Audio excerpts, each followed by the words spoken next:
करनाल पहुंचे मुख्यमंत्री नायब सिंह सैनी ने बड़ा बयान दिया है। सीएम बोले कि 75 सालों में कांग्रेस गरीबी खत्म नहीं कर पाई।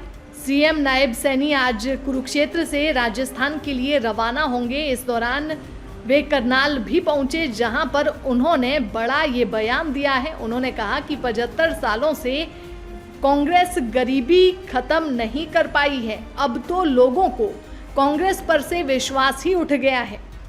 करनाल पहुंचे सीएम नायब सैनी ने ये बड़ा बयान दिया है। उन्होंने कहा कि 75 सालों में कांग्रेस गरीबी खत्म नहीं कर पाई और अब गरीबों को इन पर से विश्वास उठ गया है।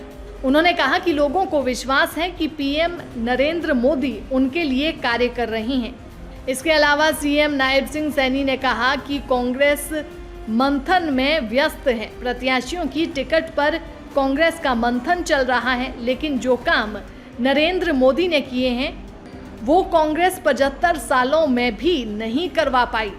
सीएम ने कहा कि इस बार नरेंद्र मोदी एक बार फिर से देश के प्रधानमंत्री बनेंगे।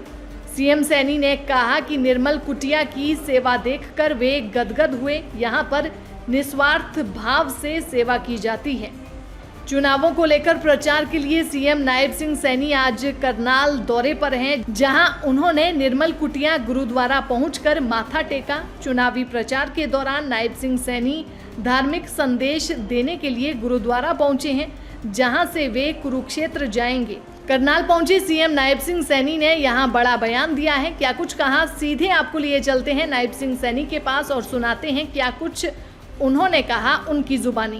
बातें तो करते रहे हैं, परंतु गरीबी खत्म नहीं कर पाए और गरीबों ने अब उनके ऊपर से विश्वास उठ चुका है। अब तो एक ही व्यक्ति के ऊपर विश्वास है, वो नरेंद्र मोदी है।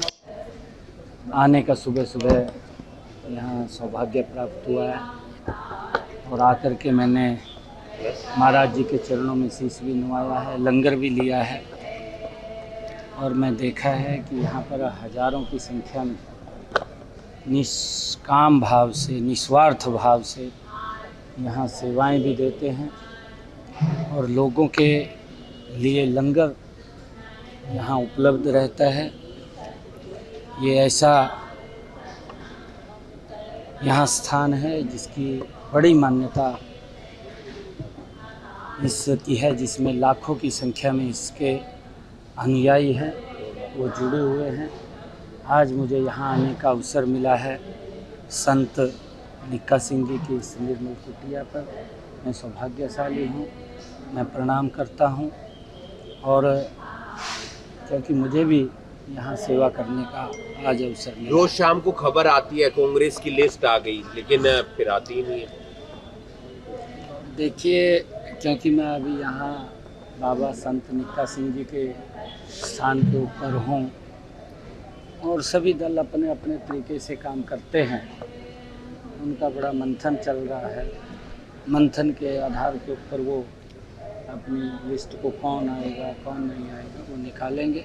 परंतु हम जो आदरणीय नरेंद्र मोदी जी ने पिछले 10 वर्षों में काम किए हैं, गरीब के हित में किए हैं। आज मैं यहाँ बाबा संत निक्का सिंह जी की कुटिया पर आया हूँ और देख कर के मन बड़ा गदगद हुआ है कि जो निस्वार्थ भाव से काम चल रहा है, गरीब लोगों के हित के लिए काम हो रहे हैं, लंगर की सेवाएं हो रही हैं। लंगर से भी अलग आगे बढ़ कर के अगर किसी और आवश्यकता की किसी को ज़रूरत है तो वो भी इस कुटिया से पूरी हो रही है। और ऐसे ही महापुरुषों से प्रेरणा लेकर के नरेंद्र मोदी जी और हमारे हरियाणा की डबल इंजन की सरकार समाज हित के अंदर कि समाज का जो अंतिम पायदान पे खड़ा व्यक्ति है उस तक कैसे पहुँचे। मुझे इस बात की भी बड़ी खुशी है कि जब कोरोना का वैश्विक संकट आया था तो ये कुटिया सबसे आगे आकर के लोगों की सेवा के अंदर तत्परता से दिन रात लगी रही और नरेंद्र मोदी जी ने भी इस देश को आगे बढ़ाने में एक संत के रूप में नरेंद्र मोदी जी वो काम कर रहे हैं। वो अपने लिए नहीं, देश के 140 करोड़ लोगों के लिए कर रहे हैं और यही प्रेरणा उन्होंने संत निक्का सिंह जी से ली है, क्योंकि उनका जीवन वो दूसरों के उनके उत्थान के लिए, उनको कोई दिक्कत ना है उसके लिए उनका पूरा जीवन रहा है और अपना पूरा जीवन उन्होंने लगाया है और उसको आगे बढ़ाते हुए पूरे अब जो अनुयायी हैं वो लगातार इस काम को आगे बढ़ा